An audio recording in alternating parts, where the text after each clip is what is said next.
1 మంత్లో మేము నిజంగానే మొబైల్స్ రిపేర్ చేయగలుగుతాం సార్ అని చెప్పి చాలామంది అడుగుతున్నారండి. సార్ చాలా సంవత్సరాల నుంచి షాప్లో ఉన్న వాళ్ళు చేస్తున్న వాళ్ళు ఉన్నారు. వాళ్ళు చేసినంత మేము వర్క్ చేయగలుగుతాం అని చెప్పేసి డౌట్ అడుగుతున్నారండి. వాళ్ళు బోర్డ్ అనేది టచ్ చేయరండి.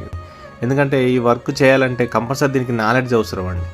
నాలెడ్జ్ లేకుండా బోర్డు వర్క్ ఎవరు చేయరండి, ముట్టుకోరు కూడా. ఎందుకంటే ఎక్కడ ఏం ముట్టుకున్నా కూడా మొబైల్లో ఏ ప్రాబ్లం వస్తుందో ఎలా డెడ్ అవుతుందో కూడా చెప్పలేరండి. సో ఇది ఎక్స్పీరియన్స్ కాదండి. దీనికి ఈ బోర్డు వర్క్ చేయాలంటే నాలెడ్జ్ అనేది ఎక్కువ ఉండాలి. నాలెడ్జ్ లేకుండా బోర్డులో మనము టచ్ చేయలేమండి. మన ఇన్స్టిట్యూట్లో ఎలా ఉంటుందండి, మొత్తం టోటల్ కూడా 1 మంత్ బోర్డు వర్క్ మీదనే ఉంటుందండి. టోటల్ చిప్ లెవెల్ క్లాసెస్ ఉంటాయండి. ఈ బేసిక్ డిస్ప్లే వేయడం కానీ, సీసీ బోర్డులు మార్చడం, ఛార్జింగ్ పిన్ వేయడం, ఇది జస్ట్ 1-2 డేస్లో అయిపోతుందండి. రిమైనింగ్ మొత్తం కూడా టోటల్ బోర్డు వర్కే ఉంటుందండి. నెక్స్ట్ బ్యాచ్ వచ్చేసి డిసెంబర్ 10కు స్టార్ట్ అవుతుందండి.